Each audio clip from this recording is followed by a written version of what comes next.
Je conduisais en pleine tempête le jour de Noël lorsque j'ai aperçu un couple de personnes âgées arrêtées sur le bord de la route avec un pneu crevé, sous la pluie battante. Je me suis arrêté pour aider. Une semaine plus tard, mes parents m'ont appelé en criant « Allume la télé !» tout de suite. Et à partir de ce moment-là, tout a changé. Mais laisse-moi te raconter ce qui rend cette histoire si spéciale. C'était le premier Noël que je devais passer avec la famille de ma petite amie. Je venais d'acheter une nouvelle voiture. J'étais en retard. La pluie était si forte que je distinguais à peine la route. Et pourtant, j'ai décidé de m'arrêter. Ce que j'ignorais, c'est que cet arrêt de 15 minutes allait changer ma vie pour toujours. Et quand je dis changer, je n'exagère pas. Mais avant de te raconter la fin, je dois revenir au début. Je m'appelle Lucas, j'ai 28 ans et je travaille comme ingénieur civil dans une entreprise de construction à Paris. 2023 avait été une année difficile pour moi. J'avais passé 6 mois au chômage, j'avais failli perdre mon appartement et ma grand-mère avait eu des problèmes de santé qui avaient effrayé toute la famille. Mais en octobre, les choses ont commencé à s'améliorer. J'ai trouvé un nouvel emploi, avec un salaire meilleur que ce que j'espérais. J'ai rencontré Marina, qui est devenue ma petite amie en quelques semaines. Et, pour la première fois depuis longtemps, j'étais vraiment heureux. Le Noël de cette année-là devait être spécial. Marina m'avait invité à passer le réveillon avec sa famille à Orléans. Ce serait la première fois que je rencontrerais ses parents, ses frères, tout le monde. J'étais nerveux, mais enthousiaste. J'avais acheté des cadeaux pour tout le monde. J'avais répété ce que j'allais dire à son père. J'avais même acheté une bouteille de vin qui m'avait coûté les yeux de la tête, car j'avais lu quelque part que faire bonne impression sur le beau-père était crucial. Le 24 décembre, j'ai quitté Paris vers 16 heures. Le ciel était déjà sombre, chargé de nuages.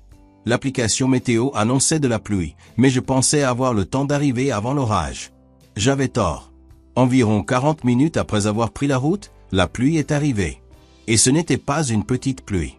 C'était une de ces tempêtes qui vous obligent à ralentir à 30 km/h et vous donne quand même l'impression de risquer votre vie. La circulation était dense, tout le monde partait pour Noël. J'avais déjà environ 20 minutes de retard quand j'ai vu cette voiture arrêtée sur la bande d'arrêt d'urgence, une berline argentée, un vieux modèle. Dehors, sous la pluie, un homme aux cheveux blancs essayait de changer le pneu. J'ai ralenti instinctivement. J'ai vu qu'il y avait une femme à l'intérieur de la voiture, probablement son épouse. Ils semblaient avoir tous les deux plus de 70 ans. L'homme était complètement trompé, luttant avec le cric de la voiture qui, manifestement, ne coopérait pas. Ma première pensée, pour être honnête, a été de continuer ma route. J'étais en retard, la pluie était trop forte et j'étais sûr que quelqu'un d'autre s'arrêterait pour aider. Après tout, c'était la veille de Noël. Les gens sont plus généreux à cette période, n'est-ce pas?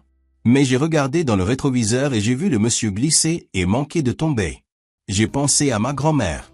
J'ai pensé à ce que je ressentirais si c'était elle, là, sous cette pluie, attendant que quelqu'un s'arrête. J'ai garé ma voiture sur le bas-côté, environ 50 mètres plus loin. J'ai pris l'imperméable que je gardais dans le coffre, celui que je ne pensais jamais utiliser, et j'ai couru vers eux. Le monsieur m'a regardé avec un mélange de soulagement et de surprise. Il tremblait de froid. « Jeune homme, vous n'aviez pas besoin de vous arrêter, a-t-il dit. Je ne veux pas gâcher votre Noël. » Sa voix était douce, de celles dont on sent qu'elles appartiennent à une bonne personne. « Imaginez-vous donc, monsieur. Laissez-moi vous aider. » J'ai pris le cric de ses mains, et je me suis mis au travail. Le problème était que le cric était défectueux, il se bloquait à mi-chemin et ne montait plus. Je suis allé chercher le mien dans ma voiture. En 15 minutes, le pneu était changé, mais au moment de leur dire au revoir, j'ai remarqué que le monsieur était pâle, très pâle. Son épouse est descendue de la voiture, inquiète. « Fernand, tu vas bien ?» a-t-elle demandé. C'est alors qu'il a avoué. Il était diabétique, il était parti de la maison sans prendre correctement ses médicaments à cause de la précipitation de Noël et il se sentait mal depuis un moment, mais ne voulait pas inquiéter sa femme. Par chance, j'avais des barres de céréales dans la voiture. Je lui en ai donné une à manger pendant que la pluie diminuait un peu. Je suis resté là avec eux encore 20 minutes, juste pour m'assurer qu'il allait bien avant de reprendre le volant. Son épouse, Madame Hélène, n'arrêtait pas de me remercier. « Vous êtes un ange », a-t-elle dit en me tenant les mains. « Nous sommes arrêtés ici depuis plus d'une demi-heure et personne ne s'était arrêté. Vous avez été le seul. » J'étais gêné. J'ai dit que n'importe qui aurait fait la même chose. Ils m'ont demandé mon nom, d'où je venais, ce que je faisais. Nous avons échangé nos numéros de téléphone au cas où ils auraient besoin de quelque chose. Et j'ai repris ma route. Je suis arrivé chez Marina avec près de 2 heures de retard, trompé, fatigué, mais avec une sensation agréable dans la poitrine. Je lui ai raconté ce qui s'était passé et elle a souri de cette façon qui m'avait fait craquer pour elle dès le premier jour. C'est pour ça que je t'aime, a-t-elle dit. Et cette phrase a fait que chaque minute de retard en valait la peine. Le Noël avec sa famille a été incroyable. Son père a aimé le vin. Sa mère a adoré les chocolats que j'avais apportés. C'était parfait. J'ai continué ma vie en pensant que cette histoire n'avait été qu'une bonne action de Noël, un de ces moments qu'on garde en mémoire pour le raconter un jour à ses petits-enfants, mais je n'avais aucune idée de ce qui m'attendait. La semaine entre Noël et le Nouvel An a été étrange. Je suis retourné travailler le 27 parce que l'entreprise avait un projet urgent. Dès le premier jour, j'ai senti que quelque chose était différent. Quand je suis entré au bureau, 2 collègues qui ne me saluaient même pas d'habitude m'ont regardé bizarrement. L'une d'elles a chuchoté quelque chose à l'autre. J'ai cru que je devenais paranoïaque. À l'heure du déjeuner, Richard, qui travaille à la comptabilité, m'a invité à prendre un café. Nous n'avions jamais pris de café ensemble. Il n'arrêtait pas de me poser des questions sur Noël, sur le voyage, sur ce que j'avais fait. J'ai trouvé ça bizarre, mais j'ai répondu à tout. Le lendemain, la même chose. Des gens qui me regardaient différemment, des petits sourires, des chuchotements. J'ai commencé à m'inquiéter. Avais-je fait quelque chose de mal? Allait-il me licencier et tout le monde le savait sauf moi? Le jeudi, mon patron m'a appelé dans son bureau. « Lucas, je dois te parler. C'est urgent. » J'ai senti mon estomac se nouer. C'était ça. J'allais être viré à la fin de l'année, après avoir enfin réussi à stabiliser ma vie. Je suis entré dans le bureau en m'attendant au pire. Mon patron, Monsieur Antoine, était assis derrière son bureau avec une expression que je n'arrivais pas à déchiffrer. Il m'a demandé de m'asseoir. « Lucas, a-t-il commencé? J'ai appris quelque chose. » Mon cœur battait la chamade. J'ai su ce que tu as fait à Noël. Je ne comprenais pas ce que j'avais fait. Aider un couple âgé? Comment le savait-il? Il a souri. Pas ce sourire de quelqu'un qui va annoncer une mauvaise nouvelle. C'était un sourire sincère. « Je veux juste te féliciter, » a-t-il dit. « Tu comprendras bientôt, mais sache que tu représentes très bien cette entreprise. » Je suis sorti de cette réunion plus confus que jamais. J'ai essayé de demander de quoi il parlait, mais il a juste dit que je le découvrirais bientôt. Je suis rentré chez moi ce jour-là avec 1000 pensées en tête. Le vendredi, veille du Nouvel An, je me suis réveillé tôt. Je devais passer le réveillon avec Marina et des amis. Je me préparais quand mon portable a sonné. C'était ma mère. J'ai décroché, pensant que c'était pour me souhaiter la bonne année, mais sa voix était différente, altérée, émue. « Lucas, allume la télé maintenant, chaîne 12, vite. » Je ne comprenais rien. « Maman, qu'est-ce qui se passe? » « Allume juste, pour l'amour de Dieu. » J'ai couru dans le salon et allumé la télévision. J'ai mis quelques secondes à trouver la chaîne et quand je l'ai trouvée, je me suis figé. À l'écran, il y avait une photo de moi. Une photo de moi en train de changer le pneu de cette voiture sous la pluie. La présentatrice racontait l'histoire. Le jeune ingénieur Lucas Oliveira s'est arrêté en pleine tempête de Noël pour aider le couple Fernand et Hélène Mercier. Ce qu'il ignorait, c'est que tous deux sont les fondateurs de la Fondation Espoir Vivant. Fondation Espoir Vivant. Je connaissais ce nom. C'était l'une des plus grandes institutions caritatives de France. Ils construisaient des logements sociaux pour des familles à faible revenu. C'était littéralement ce que j'avais toujours rêvé de faire avec ma carrière d'ingénieur. La présentatrice a continué. En gratitude pour le geste de Lucas, la Fondation a annoncé un don de 250 000 € en son nom pour la construction d'un ensemble résidentiel dans une commune défavorisée de la banlieue parisienne.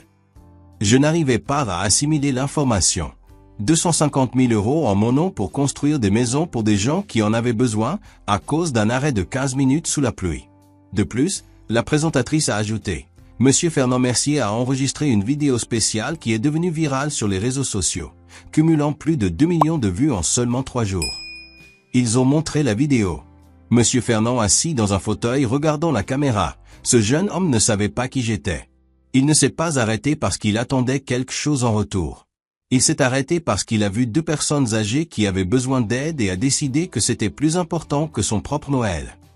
Il a continué, nous avons passé 35 minutes sous cette pluie avant qu'il ne s'arrête. 35 minutes. Des dizaines de voitures sont passées, personne ne s'est arrêté. Certaines personnes ont même klaxonné. Ce garçon a été le seul à s'en soucier. Madame Hélène est apparue dans la vidéo aussi. Quand nous sommes rentrés à la maison, mon mari n'arrêtait pas de parler de lui. Il a fait des recherches sur son nom, a découvert où il travaillait, ce qu'il faisait. Et quand il a vu qu'il était ingénieur civil, il a décidé sur le champ ce qu'il allait faire. Monsieur Fernand a repris la parole. On passe toute sa vie à vouloir rencontrer des gens bien, des gens qui font ce qui est juste simplement parce que c'est juste. Lucas est l'une de ces personnes, et je veux que le monde entier le sache. Je pleurais. Pas de tristesse, mais de cette émotion qui vous serre la poitrine et vous fait vous demander si ce qui arrive est réel. Ma mère était toujours en ligne, elle pleurait avec moi. Mon fils, je suis si fier de toi, a-t-elle dit. Ton père est ici à côté aussi, très ému. Nous avons toujours su que tu étais spécial, mais maintenant la France entière le sait aussi. Dans les jours qui ont suivi, ma vie a été bouleversée. Mon portable n'arrêtait pas de sonner. Des journalistes voulant des interviews, des amis que je n'avais pas vus depuis des années m'envoyant des messages, même des parents éloignés sont réapparus. Une semaine plus tard, j'ai reçu une invitation pour rencontrer personnellement Monsieur Fernand et Madame Hélène au siège de la Fondation. J'y suis allé avec Marina, nerveux, comme si j'allais rencontrer la royauté. Quand je suis arrivé, ils m'ont accueilli avec une étreinte qui a duré près d'1 minute. Madame Hélène n'arrêtait pas de pleurer. « Tu as sauvé mon mari ce soir-là », a-t-elle dit. S'il était resté plus longtemps sous la pluie, sans manger, sans ses médicaments, je ne sais pas ce qui serait arrivé. Monsieur Fernand m'a emmené visiter la fondation, m'a montré les projets, les maisons qu'ils avaient déjà construites, les familles qu'ils avaient aidées, puis il m'a emmené voir les plans du nouvel ensemble résidentiel, celui qui allait être construit avec le don en mon nom. Ce sont 20 maisons, a-t-il dit, 20 familles qui auront un toit grâce à toi et je veux que tu participes au projet en tant qu'ingénieur. Si tu le veux bien, bien sûr. Je le voulais. J'ai passé les mois suivants à travailler bénévolement avec l'équipe de la Fondation. Je voyais ces maisons sortir de terre, brique après brique, et chaque fois que je les regardais, je me souvenais de cette nuit pluvieuse. Le jour de l'inauguration, 6 mois plus tard, j'étais là. Les 20 familles ont reçu les clés de leur maison. Il y avait des enfants qui couraient, des gens qui pleuraient, des embrassades partout. Et Monsieur Fernand a insisté pour me faire monter sur scène pour dire quelques mots. Je ne suis pas doué pour les discours. J'étais nerveux, mais j'ai dit ce que j'avais sur le cœur. Ce soir-là, je n'ai fait que ce que n'importe qui devrait faire. Je me suis arrêté pour aider quelqu'un qui en avait besoin. Je n'attendais rien en retour. Et regardez ce qui est arrivé. Parfois, on pense que nos petits gestes ne font pas de différence, que nous sommes insignifiants.